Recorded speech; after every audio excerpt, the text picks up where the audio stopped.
vamos a trabajar ángulos en posición normal. En una serie de videos vamos a calcular funciones trigonométricas para ángulos que tengan esta característica de un sistema de referencia. Vamos a empezar, primero que todo, reconociendo unos conceptos básicos que son la base, repito, para los ejemplos. Entonces tenemos un sistema de referencia acá,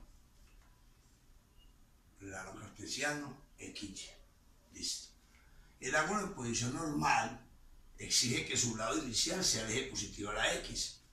Tiene dos opciones: el ángulo ser positivo, que va en sentido contrario a la manecilla del reloj, o sea, si giramos el eje X positivo, o si lo giramos en el mismo sentido de la manecilla del reloj, el ángulo sería negativo.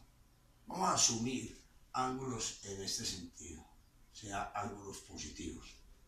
Entonces, en un instante determinado, vamos a suponer que tenemos un puntico acá, tenemos este giro y tenemos un ángulo en posición normal, ángulo alfa. Le asociamos el sentido para reconocerlo como un ángulo positivo. Vamos a relacionar una serie de cositas para que el concepto nos quede bien claro y bien puntual. Entonces, el ángulo alfa, repito, está en posición normal.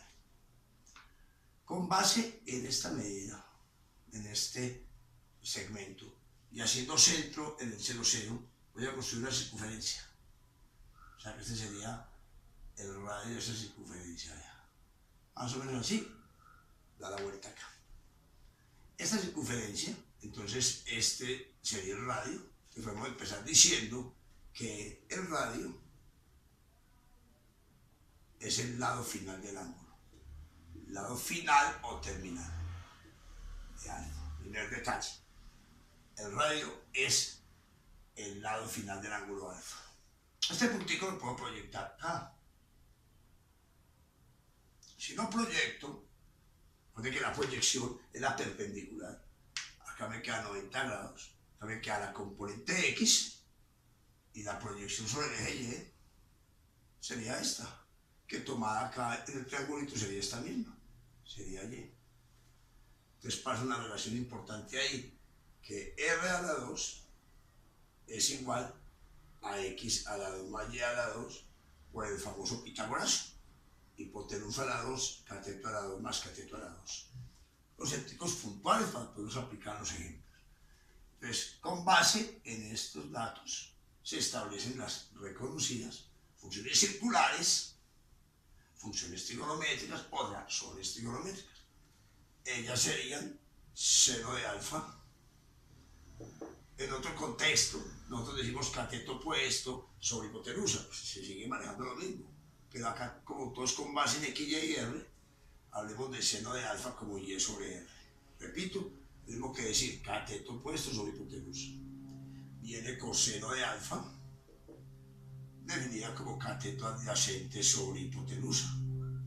Tangente de alfa, que es cateto opuesto sobre cateto adyacente, siempre y cuando, para que la función exista, X tiene que ser diferente a 0, no puede dividir por 0.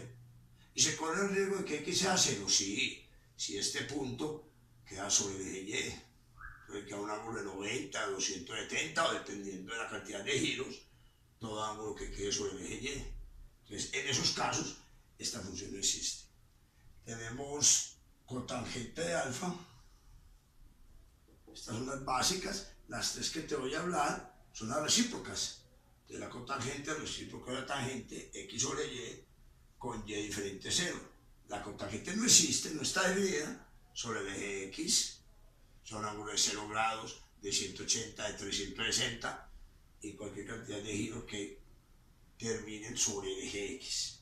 Viene la secante de alfa, que es la recíproca del coseno, R sobre X, la misma condición, X debe ser diferente a 0. Acá no especifique R diferente a 0, entonces si R es 0 no hay radio, si no hay radio, entonces ¿qué? Y la cosecante de alfa, recíproca del seno, con Y diferente a quién. Así. Estas son las reconocidas funciones circulares, funciones trigonométricas, razones trigonométricas. Listo. ¿Qué más necesitamos para poder hacer los ejemplos? Entonces ya sabemos el ángulo de posición normal. El ángulo puede caer en cualquier parte. O sea que en un instante determinado puede quedar sobre un eje, que es un ángulo cuadrantal, o puede quedar solo un cuadrante.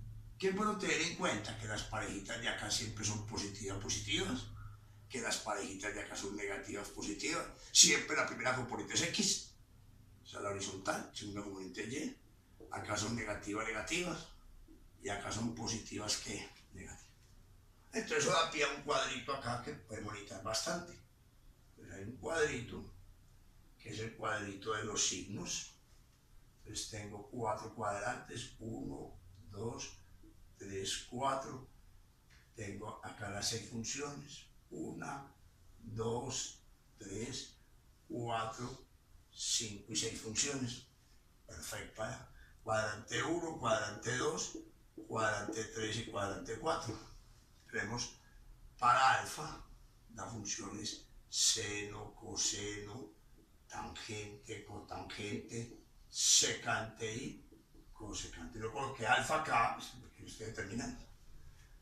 ¿Qué pasa con las funciones? Si usted las mira bien, seno depende de y, coseno depende de x, es más, si la circunferencia fuese unitaria, o sea, de radio 1, pues seno sería simplemente y, coseno sería simplemente x, ya que el radio es 1. Yo estoy generalizando para cualquier circunferencia de radio r. Entonces, en el primer cuadrante, todas las funciones son positivas, ya que x y y son positivas, y ellas dependen de eso. En el segundo cuadrante, seno es positivo, coseno negativo, negativo, secante negativo, las que dependen de y, como es el seno en este caso, y la cosecante, son positivas, las otras son negativas por juego de signos y demás. En el tercer cuadrante, seno y coseno son negativos, pero tangente y cotangente son positivos, y secante y cosecante son negativos. En el cuarto cuadrante ya seno es negativo, y negativo hacia abajo, coseno positivo, negativo, secante es positivo y cosecante es ¿qué? Negativo. Eso es muy bueno, interesante para cuando hagamos los ejemplos de aplicación. Listo, tenemos 2 cositas puntuales. La tercera es esta. Vamos a poner el plano cartesiano.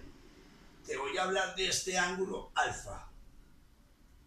Y te voy a decir que este ángulo alfa, te lo voy a de una de estas 2 condiciones. Es agudo y positivo. Positivo por el sentido que lleva, agudo porque es más de 0 y menos de 90. Yo lo voy a llamar ángulo de referencia. Referencia. Eso es alfa. Referencia porque con base en él yo voy a sacar las funciones de los otros cuadrantes. No estoy tocando los ángulos cuadrantales. Estoy hablando de los ángulos que queden en los cuadrantes, no sobre los ejes. El ángulo del segundo cuadrante, que tiene relación directa con el ángulo de referencia, simplemente es 180 menos alfa. No es que sea el mismo ángulo, sino que este es referencia porque las funciones de estos dependen de este y de los signos. El del tercer cuadrante es 180 más alfa, cuadrante 3. Y el de cuarto cuadrante es 360 menos alfa. Esta es una forma pues, para estar con ángulo alfa. Hay otras, obvio, pero esta me parece muy sencilla y no admite muchas dificultades. Entonces, por ejemplo, más en esto nomás, si yo tengo un ángulo de 30 grados, alfa igual a 30 grados, yo sé que un ángulo de acá, que es, llámelo, un ángulo del segundo cuadrante, que depende de 30 grados, es 180 menos 30. Eso es 150 grados. No quiere decir que este ángulo sea igual a este, sino que las funciones de este son estas mismas funciones, pero respetando el ¿qué? El signo. En el tercer cuadrante, 180 más 30. O sea, a 210 le pasa la misma cantaleta. Sus funciones son iguales. Otro juego de palabras. Si me dan un ángulo obtuso, por decir algo de 150 grados, a 150 le faltan 30 para dar 180. ¿Qué quiere decir? Que las funciones de 150 y lo que falte para 180 es lo mismo.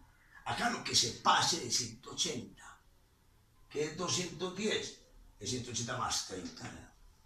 Y en el cuarto cuadrante es 360 menos 30 sería 330 grados. Repito, como el bacanzón, no te estoy diciendo que estos ángulos son iguales, sino que tienen las mismas funciones, pero respetando los signos. Esta es la primera parte para trabajar ángulos en posición normal. ¿Cuál es la primera parte? Reconocer el ángulo como tal, reconocer estas razones trigonométricas, tener en cuenta el cuadro de los signos de las funciones trigonométricas y manejar esto, que es bastante importante en los ejemplos, porque en ellos vamos a relacionar ángulos de todos los cuadrantes. Listo.